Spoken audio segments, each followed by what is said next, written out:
तो अब हम लोग बात करेंगे कम्पिटेंट होस्ट की। तो कम्पिटेंट होस्ट का मतलब कि होस्ट जिसके अंदर रिकम्बिनेंट डीएनए को हम लोग को एंटर कराना है, इंसर्ट कराना है, उसको हम लोग किस तरह से कंपेटेबल बनाएं कि ईजिली उसके अंदर रिकम्बिनेंट डीएनए एंटर कर सके। क्योंकि जो डीएनए है वो एक हाइड्रोफिलिक मॉलिक्यूल है और ये सेल मेम्ब्रेन के थ्रू पास नहीं हो सकता, क्योंकि सेल मेम्ब्रेन जो है वो हाइड्रोफोबिक होता है, क्योंकि उसमें लिपिड मॉलिक्यूल होते हैं। आप जानते हैं कि प्रोटीन और लिपिड से मिल करके सेल मेम्ब्रेन बनी होती है, तो उसमें कोई भी प्लाज्मिड या कोई भी रिकम्बिनेंट डीएनए उसके अंदर इजीली इंटर नहीं कर सकता। तो इसके लिए हम लोग क्या करते हैं, जो हमारा रिकम्बिनेंट डीएनए है उसको हम लोग कम्पिटेंट बनाते हैं ताकि वो उसके अंदर एंटर कर सके।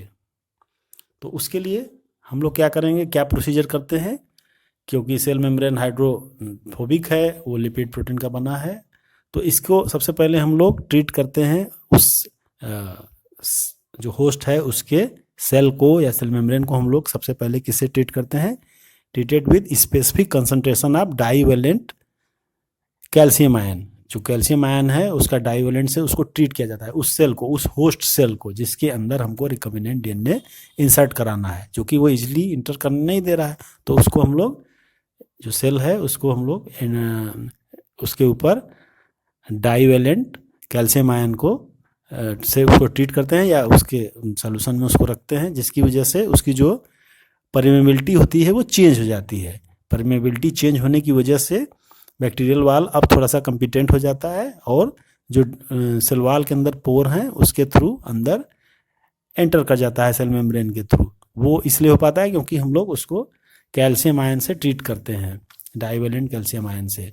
फिर जब इसके साथ साथ इसमें जो एक बार तो हमने कैल्शियम आयंस कर दिया, इसके बाद placing bacterial cell on the ice followed by placing at 42 degree centigrade briefly and putting back on ice. तो पहले हम लोग उसको कैल्शियम आयन से ट्रीट करते हैं या ऐसे मीडियम में डालते हैं जिसमें कैल्शियम आयन है, फिर उसको हम लोग आइस पे, बैक्टीरियल सेल जिसके अंदर या होस्ट सेल जो है उसको हम लोग आइस पे प्लेस करते हैं।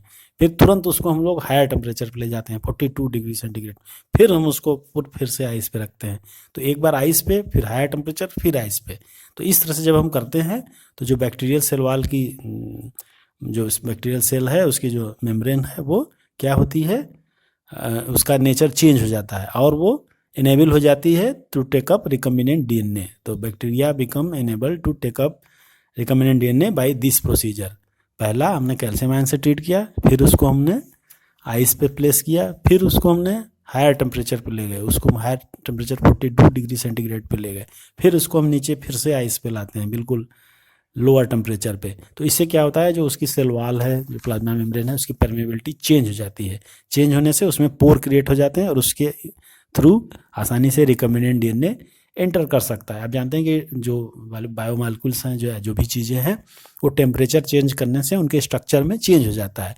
तो बहुत सडन चेंज होने की वजह से, तेज़ी से चेंज होने की वजह से उनकी परमेबिलिटी कुछ समय के लिए ओपन हो जाती है और उसमें फिर रिकम्बिनेंट डीएनए ईजिली एंटर कर जाता है। लेकिन ये परमानेंट नहीं होता, ये कुछ समय के लिए होता है। इतना टाइम मिल जाता है कि इसमें आपका रिकम्बिनेंट डीएनए अंदर को एंटर कर जाता है। तो ये एक मेथड है जिसके थ्रू हम लोग रिकम्बिनेंट डीएनए को होस्ट सेल के अंदर एंटर कराते हैं। तो इस तरह से हमने देखा कि किस रिकम्बिनेंट डीएनए को होस्ट सेल के अंदर किस तरह से एंटर कराया जाता है। इसके अलावा और भी मेथड हैं जिनके थ्रू हम लोग रिकम्बिनेंट डीएनए को होस्ट सेल के अंदर एंटर करा सकते हैं। तो इसमें जो सबसे फर्स्ट तरीका है वो है माइक्रो इंजेक्शन। तो जैसे हम लोग इंजेक्शन से किसी भी चीज़ को, दवाई को किसी बॉडी के अंदर इंजेक्ट कर देते हैं, डीपली इंजेक्ट कर देते हैं, तो उसी तरह से रिकम्बिनेंट डीएनए को हम लोग क्या करेंगे, डायरेक्टली माइक्रो इंजेक्शन के थ्रू इस न्यूक्लियस के अंदर डाल देते हैं। और ख़ास करके ये जो प्रोसीजर यूज किया जाता है वो एनिमल सेल के अंदर किया जाता है। तो एनिमल सेल के अंदर डायरेक्टली रिकम्बिनेंट डीएनए को एंटर कर दिया जाता है उसके न्यूक्लियस के अंदर। तो इस तरह से हमें जो होस्ट सेल के अंदर हम लोग इंसर्ट कर देते हैं। दूसरा तरीका है जीन गन। इसको हम लोग बायोलिस्टिक भी बोलते हैं। जीन गन, जैसे गन से हम लोग कोई चीज़ फायर करते हैं और उसको बुलेट को किसी भी एनिमल या वुमेन के अंदर, जो भी अगर कोई एनिमी है तो उसके अंदर बॉडी में एंट्री करा देते हैं। तो जीन गन भी उसी तरह का मेथड है, बस इसमें करते क्या है कि plant cell are bombarded with high velocity particles of gold and or tungsten coated with DNA. तो मान लीजिए ये सेल है, इसके अंदर किसी डीएनए को हमको एंटर कराना है। तो यहाँ पे हम एक जीन गन लेते हैं और जीन गन में जो होता है टंगस्टन या गोल्ड कोटेड टंगस्टन या गोल्ड की पार्टिकल्स होते हैं और उसके ऊपर डीएनए की कोटिंग की जाती है। मान लीजिए ये टंगस्टन है या गोल्ड है, इसके ऊपर डीएनए की कोटिंग कर दी जाती है और फिर इसको फायर किया जाता है सेल के अंदर। जब फायर करते हैं तो ये इस बुलेट के थ्रू डीएनए जो है इस सेल के अंदर चला जाता है। तो इस तरह से ये प्रोसीजर होती है, जैसे किसी को गन शॉट होता है बिल्कुल डायरेक्ट अंदर चला जाता है, उस तरह से किया जाता है। तो ये काफ़ी सोफिस्टिकेटेड चीज़ें हैं, इसके अलग से डिवाइस आती हैं, वो इतना इजी टास्क नहीं होता, लेकिन हाँ इस तरह ये भी एक मेथड है। इसके अलावा डिसआर्म्ड पैथोजन वेक्टर्स, तो जैसा कि हम लोग पहले भी डिस्कस कर चुके हैं, बहुत सारे जो बैक्टीरिया हैं या वायरस हैं वो डायरेक्ट जीन को ट्रांसफ़र कर देते हैं।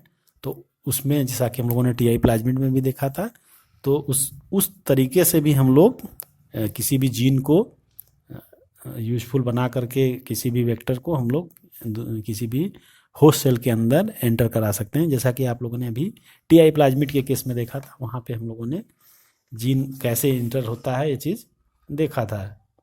तो इस तरह से हम देखते हैं कि ये मेथड्स हैं जिनके थ्रू, इसके अलावा भी बहुत सारे मेथड हैं, लेकिन ये जो है सबसे कॉमन मेथड है जो आप लोग को स्टडी करना है, जिसके थ्रू हम लोग किसी भी जीन को होस्ट सेल के अंदर या रिकम्बिनेंट डीएनए को होस्ट सेल के अंदर एंटर करा पाते हैं।